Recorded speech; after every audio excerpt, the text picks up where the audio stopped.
Damn, it says I got 52 minutes to record. I didn't think I had that much time. All right, look, we got to talk about UFC 324. And the main thing we got to talk about is, I mean, you'll see the headline. Sean O'Malley did not fucking win that fight last night. He lost. He blatantly lost the first and second round.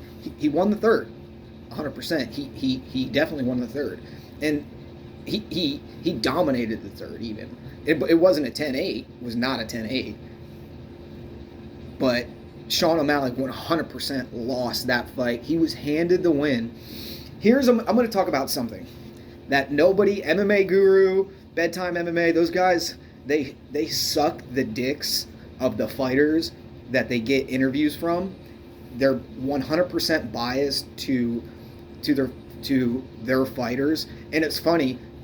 They promote their channel as, "Oh, I give you the facts. I tell you how it really is. I'm not afraid to tell the fighters what I really think about their performances." Bullshit. I will. I'm not doing interviews. I don't have a fucking agenda. I don't have an obligation to anybody. I will tell the fucking truth every time. Every fucking time. I like Guru. He's funny. But when he glazes like JDM, like some of the shit he does is funny, but some of it's just like fucking annoying. It's like really fucking annoying. I don't even like. It almost makes me want to unsubscribe. And I think I will. I'm just gonna unsubscribe from his shit. I can still watch his videos, but I'm not gonna. He'll get my views, but he's not gonna get my fucking subscription number. I like Guru. I even just recently started liking Bedtime. I wish Lucas Tracy would come back. I never really watched his videos, but I think he gives a more reasonable, fair take than Guru. But seriously, we got to talk about Patty and Justin. Justin, I was favoring Patty to win, and here's another thing. If I ever make picks,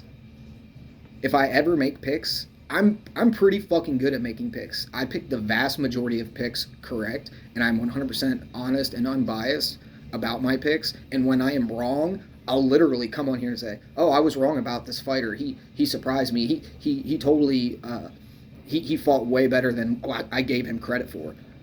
I will do that every fucking time because I am honest. I'm 100% honest, and I'm not gonna hide anything, and I'm not gonna do anything. See, the thing about Guru, and they do their shit for clicks.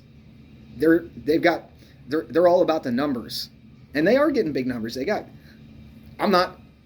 don't have hundreds of thousands of subscribers, and I'm not trying to please you, and I don't give a fuck what you say in the comments. I literally don't give a fuck, and I'll tell the truth every time. And Song blatantly outdamaged O'Malley in the first round with leg kicks.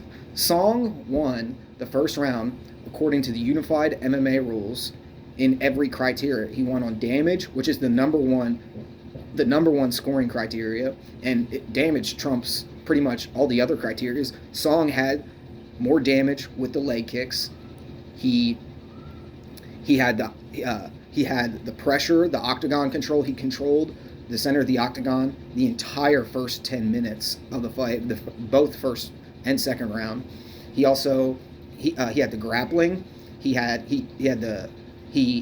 took O'Malley down. He secured the takedown, and he established a position and held him there for 20 to 30 seconds at least each time he took him down.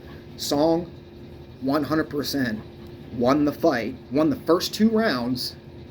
He lost the third round, and then they handed O'Malley the W because he is a bigger money earner for the company. And that is the only reason they handed O'Malley the win. It was the same exact reason they handed O'Malley the win in the Yan fight. O'Malley did not win that fucking fight. That one was actually a little bit closer. That one, there's more of an argument for O'Malley actually winning that fight, even though he didn't win that fucking fight. According to the unified MMA rules, damage. And it's not just damage. And it's not just, and strike numbers does not equate to damage. Damage is damage.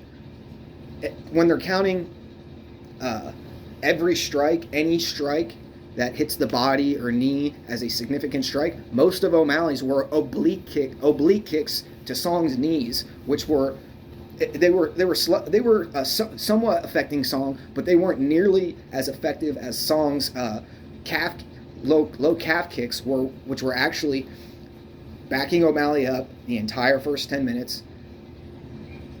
He did not have any octagon control from it. He was limping, switching stances, constantly switching stances, and not just from to confuse Song with different styles of stances. He was switching stances because his legs were getting damaged. And yeah, this shit it's just fucking annoying, man. It's just annoying.